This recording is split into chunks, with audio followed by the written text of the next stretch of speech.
Ever wondered what you would do if you inherited a massive fortune? For one American woman in the late 19th century, the answer wasn't lavish parties or a life of leisure. It was to give it all away for a cause she believed in with her entire soul. This is the incredible story of Saint Katharine Drexel, a wealthy heiress who became a nun and a powerful force for social justice in America. Born in 1858 in Philadelphia, Katharine Drexel grew up in a world of immense privilege. Her father was a famous financier, Francis Anthony Drexel. But this wasn't a typical high society family. They were deeply religious and incredibly charitable, distributing food and clothing from their own home every week.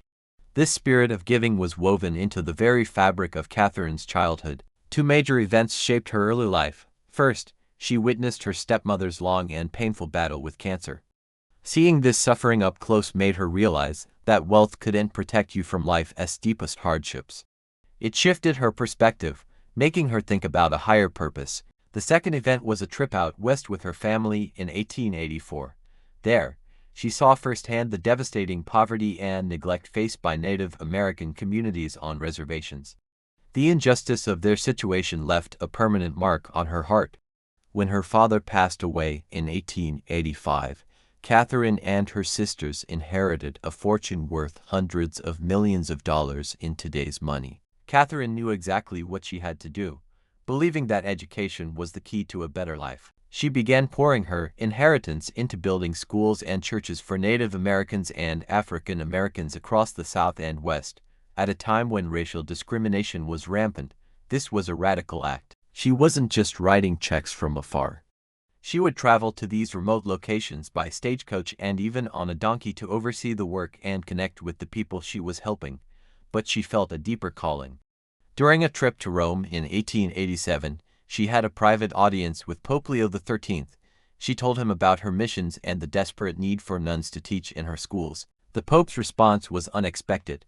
He looked at her and said, "Why not, my child, yourself become a missionary?" That question changed everything. Katharine Drexel decided to give not just her fortune, but her entire life. In 1891, she took her vows and founded a new religious order, the Sisters of the Blessed Sacrament, dedicated to serving Native American and African American communities. As Mother Drexel, she led a massive building campaign. She established a boarding school for Pueblo children in New Mexico, a school for African American girls in Virginia, and dozens more across the country. Her crowning achievement was the founding of Xavier University of Louisiana in New Orleans in 1925, the first and only Catholic university in the United States historically dedicated to educating Black Americans.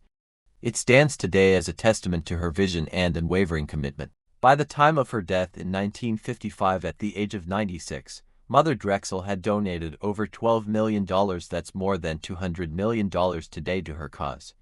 Her order had grown to over 500 sisters, operating more than 60 schools and missions.